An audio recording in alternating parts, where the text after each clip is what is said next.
आज के वीडियो में हम क्लास 10th के बायोलॉजी यानी जीव विज्ञान के प्रश्न को देखेंगे। प्रश्न क्या कह रहा है, जो देखिए कह रहा है श्वसन तथा स्वच्छवास में क्या अंतर है। ठीक, तो श्वसन तथा स्वच्छवास में क्या अंतर है, ये 2009, 10, 11, 19, 22 में आया हुआ प्रश्न है।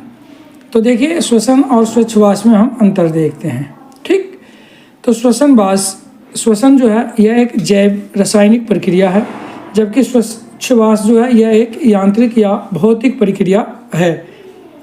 श्वसन यह एक अपचयी क्रिया है जिसमें भोज्य पदार्थों का ऑक्सीकरण होता है।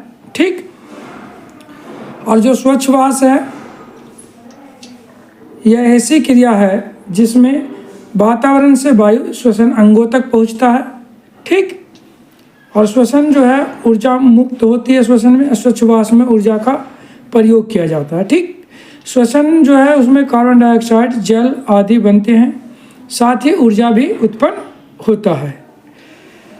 स्वच्छवास में श्वसन सतह का वातायन होता है और श्वसन में कोशिकाओं में संपन्न होता है। श्वसन की क्रिया कोशिकाओं में संपन्न होता है और स्वच्छवास जो है वो कोशिका के बाहर संपन्न होता है। ठीक, आइए एक बार दोबारा से इसका रिवीजन देख लेते हैं।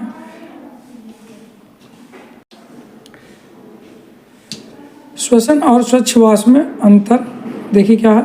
श्वसन यह एक जैव रासायनिक प्रक्रिया है, जबकि स्वच्छवास जो है यह एक यांत्रिक तथा भौतिक प्रक्रिया है। श्वसन यह एक अपचयी क्रिया है जिसमें भोज्य पदार्थों का ऑक्सीकरण होता है, और स्वच्छवास जो है वो जो है यह एक ऐसी क्रिया है जिसमें वातावरण से वायु श्वसन अंगों तक पहुंचाई जाती है। श्वसन में ऊर्जा मुक्त होता है, जबकि स्वच्छवास में ऊर्जा का प्रयोग होता है। श्वसन या कार्बन डाइऑक्साइड, जल आदि बनते हैं, साथ ही ऊर्जा भी उत्पन्न होता है, जबकि स्वच्छवास में यह जो है श्वसन सतह का वातायन होता है। ठीक, श्वसन कोशिका में संपन्न होता है, जबकि स्वच्छवास जो है वो श्वसन से बाहर संपन्न होता है। ठीक, चलिए तो अगला प्रश्न देखते हैं क्या कह रहा है। तो अगले प्रश्न में कह रहा है अक्षीय तथा अनाक्षीय श्वसन में अंतर बताइए। अक्षीय तथा अनाक्षीय श्वसन में अंतर लिखिए।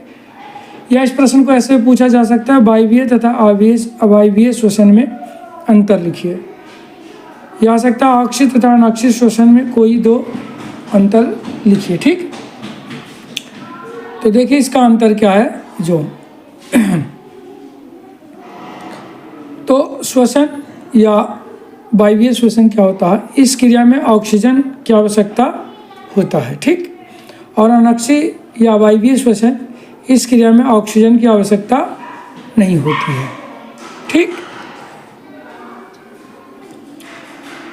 अक्षीय श्वसन इस क्रिया में या इस क्रिया के अंत में CO2 यानी कार्बन डाइऑक्साइड और जल प्राप्त होता है। जैसे देखिए C6H12O6 प्लस 6O2 क्रिया करने के बाद ये 6CO2 plus 6H2O plus 673 calorie ऊष्मा उत्पन्न होता है।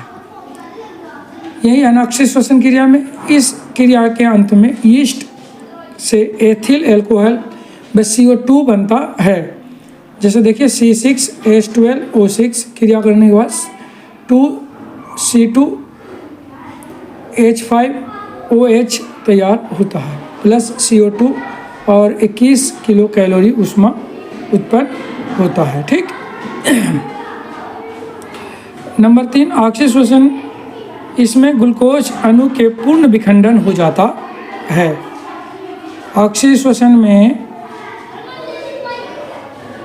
ग्लूकोज अणुओं का पूर्ण विखंडन हो जाता है, जबकि अनाक्षीय श्वसन में ग्लूकोज अणुओं का आंशिक विखंडन होता है। ठीक, अक्षीय श्वसन में अधिक मात्रा में ऊर्जा मुक्त होता है, जबकि अनाक्षीय श्वसन में कम मात्रा में ऊर्जा उत्पन्न होता है। अक्षीय श्वसन जो है वो कोशिका व माइटोकॉन्ड्रिया में पूर्ण होता है, जबकि अनाक्षीय श्वसन केवल जो है कोशिका द्रव्य में पूर्ण होता है। अगर वीडियो अच्छा लगा हो तो वीडियो को लाइक और चैनल को सब्सक्राइब कीजिए। मिलते हैं अगले वीडियो में, जब तक आप बने रहें हमारे चैनल।